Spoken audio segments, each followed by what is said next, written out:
వెంటనే పత్రిపాఠంలోకి వెళ్ళాలి. దానికి లింక్ అది పత్రిక. దేని బట్టి అతిశయించబడకూడదు, దేని బట్టి అతిశయించకూడదు? జ్ఞానం. నెంబర్ 1 జ్ఞానం. అక్కడ ఎలా ఉంటే అలాగే. తర్వాత శూరత్వం, ఐశ్వర్యం కాదు. 3వది అతిశయించేవాడు ఎలా అతిశయించాలి? భూమి మీద చూపుచు నీతి న్యాయము కలిగిన దేవుడు నేను పరిశీలనగా పరిశీలించాలని. ఏదో వింటున్నాం, వెళ్ళిపోతున్నాం, వెళ్ళాం, ఆదాయ జాతీయ పరిశీలన. వాక్యం చెప్తున్నప్పుడు దైవ సేవలు చెప్పి అలా ఉన్నాయో లేదో చూడాలి. అలా కాకపోతే సార్ ప్లీజ్ అండి మీరు తప్పు చెప్తున్నారు, ఇలా అయితే సంఘం పాడైపోతుందండి, సంఘం అజ్ఞానంలో వెళ్ళిపోతుందండి, దాన్ని అన్ని అమాయకులు, చదువు లేని వాళ్ళు, పరిశుభ్రత లేని వాళ్ళు నిచ్చిన ఆశనం పెట్టుకున్నారండి. అలాంటి తప్పుడు బాగు చేయకండి. మీకు కారు కావాలని ఇచ్చేస్తానండి, బాబు కారు ఇచ్చేస్తానండి, ఇవ్వకూడదు. మనం అంటాం అలాగా, ఇచ్చేద్దామండి అని మీరు ఒక కారు చేసేటప్పటికి ఆయన 1 నిమిషంలో చేసే ప్రార్థన 5 నిమిషాలు చేసేటప్పటికి ఆ పాస్టర్ గారు మంచిగా అయిపోతాడు, సేవకులు సేవకులు అయిపోతాడు. ఆయన చూడు ఎంత ప్రార్థన చేసేసాడు నా కోసం, ఇల్లు పాలు కోసం చేసేసాడు. దేవుడి దగ్గర వ్యర్థంగా విస్తరించి మాట్లాడుతుంది. వ్యర్థమైనటువంటి మాటల్లో ఏముంటుంది? దోషం ఉంటుంది. తెలియకుండానే కొన్ని అడుగేత ఉంటాం. దేవుడు అడగవలసిన వాటిని అడగాలి, అడగరానివి అడగకూడదు. అంతే. కొన్ని అడగకూడదు దేవుడిని, కొన్ని దేవుడిని అడగకూడదు. ఏమి అడగాలని చెప్పాడు అవి అడగాలి. కొంతమంది ప్రెస్టేషన్లో ఏవో అడగాలి ఉంటారు, గుడ్లు బాధేసుకుంటూ ఉంటారు. అది కాదు. దేవుడి చిత్తానుసారంగా మనము అడగాలి. 2వది అని అంటున్నాను, ముగించేస్తున్నాను. 2వది అని అంటున్న మాట్లాడినట్టుగా దైవజనుగా వేటినమ్మా మనిషి వేటిని సృష్టించాలంటున్నాడు? అది పట్టుకుంటారా వాక్యాన్ని? వేటిని సృష్టించాలంట? ధనాపేక్ష. ఏ పేక్ష? ఇవాళ ఒక ఆరాధనలో ఒక ఆదివారం ఒక ఆయనకి ₹1,00,000 ఇన్కమ్ వస్తుందంట. ఎంతలో ఎంత వస్తుంది? ₹1,00,000. పేరు చెప్పండి. ఏం చేస్తున్నాడు? హోటల్స్ పెడుతున్నారు, కొంతమంది బట్టల షాపులు పెడుతున్నారు. దేవుడు ఇచ్చింది దేని వరకు? పేద ప్రజల కొరకు, అన్నార్థుల కొరకు, సంఘ క్షేత్ర కొరకు. నీకు బాగా డబ్బించినప్పుడు నువ్వేం చేయాలి? దేవుడి కొరకు ధనం కలిగి ఉండడం తప్పు కాదు.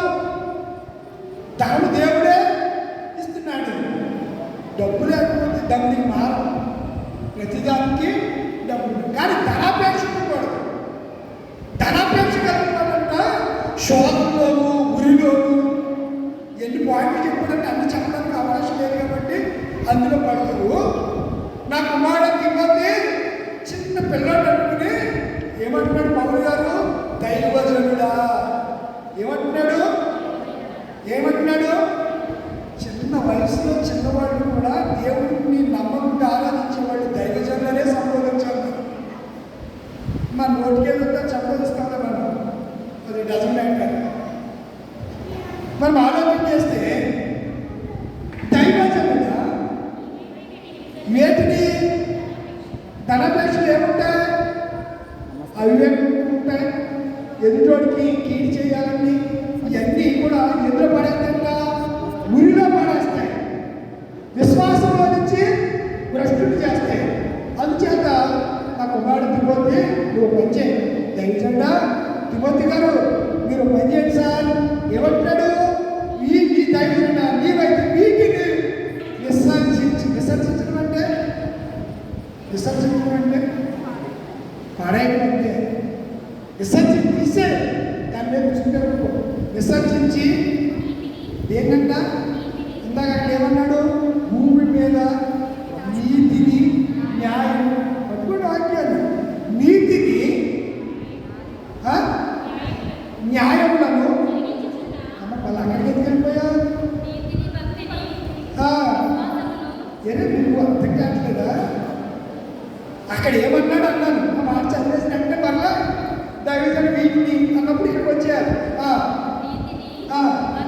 భక్తిని ఏంటంటే నీతిని, భక్తిని, విశ్వాసమును, ప్రేమను, ఓర్పును, సాత్వికమును, ఎన్ని 6 ఉన్నాయి. 6 అనేది మానవుని సంఖ్య. దేవుడు మనల్ని ఎన్నో దినాన్ని సృష్టించాడు? 6వ దినాన్న సృష్టించాడు. 6 అనేది మానవుని సంఖ్య.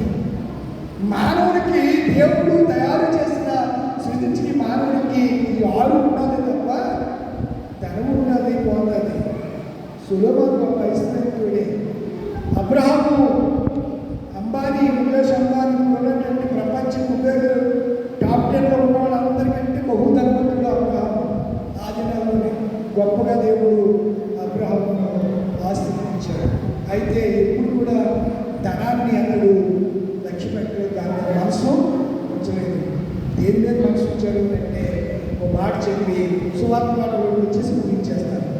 దేని మీద అతను మనసు పెట్టాడంటే చూడండి, హెబ్రీ రాసిన పత్రిక 11వ అధ్యాయం, 11వ అధ్యాయం, హెబ్రీ రాసిన పత్రిక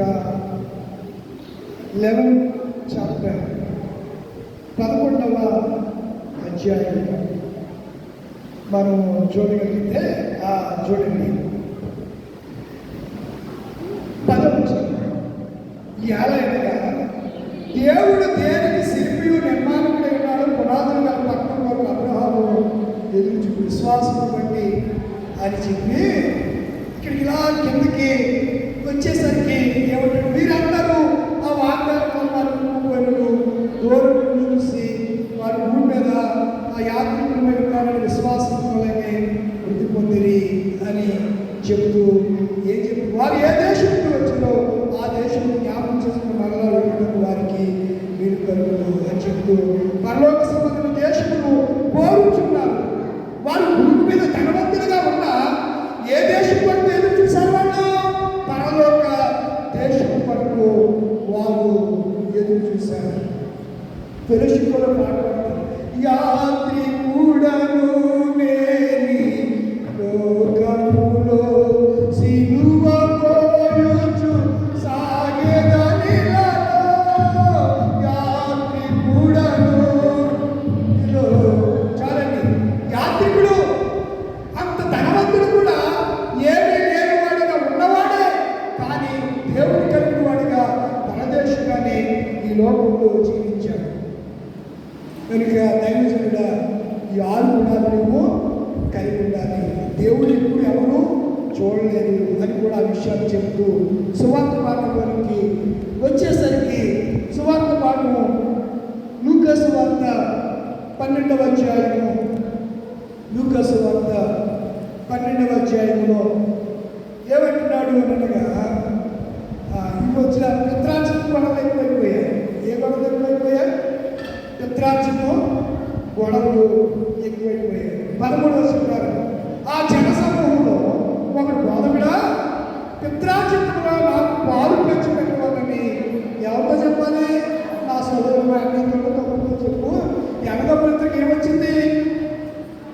రే మన నాన్న సంపాదించింది నాకే, నీకేమి లేదు, నాన్నగానే నాకు రాసేసాడు అంటున్నాడు. ఎవరు? ఒకడు. అప్పుడు అంటున్నాడు, వీడంటున్నాడు, నాకు అన్యాయం జరిగిపోయిందయ్యా, నా పిత్రార్జితంలో మా తాత నుంచి మా తండ్రికి, మా తండ్రి నుంచి నాకు వచ్చి పిత్రార్జితంలో నాకు పాలు పంచి పెట్టవాలని మా అన్నితో చెప్పు అని అన్నాడు. సహోదరుడితో చెప్పు అని ఆయన అడిగాడట. అడిగగా ఆయన ఏమన్నాడు? ఆయన పోయి ఆయన కోపం వచ్చింది. రే ఏం మాట్లాడుతున్నా, నలా కట్ట అయిపోయి అన్నట్టుగా ఆయన అన్నాడు. పోయి చెప్పండి, మీ మీద నన్ను తీర్పగాను పంచిపెట్టువాడు గాను నన్ను ఎవరు నియమించారు? మీరు నన్ను మీ మీద ఎవరు పంచిపెట్టేవాడు న్యాయం బతికి నన్ను ఏం పెట్టుకున్నారంటరా? మీ ఆస్తి గొడవలు ఇవన్నీ నా దగ్గరికి వెళ్తారంటని ఆయన చక్కగా సమాధానం చెప్పాడు. చెప్పి అయినా ఈ బుద్ధిమానానికి అర్థం కాదు కదా, ధనంలోకి పళ్ళుకి పొరలు కట్టేస్తే కనుక కొట్టేసి ఇష్టపడినట్టు ఉంటే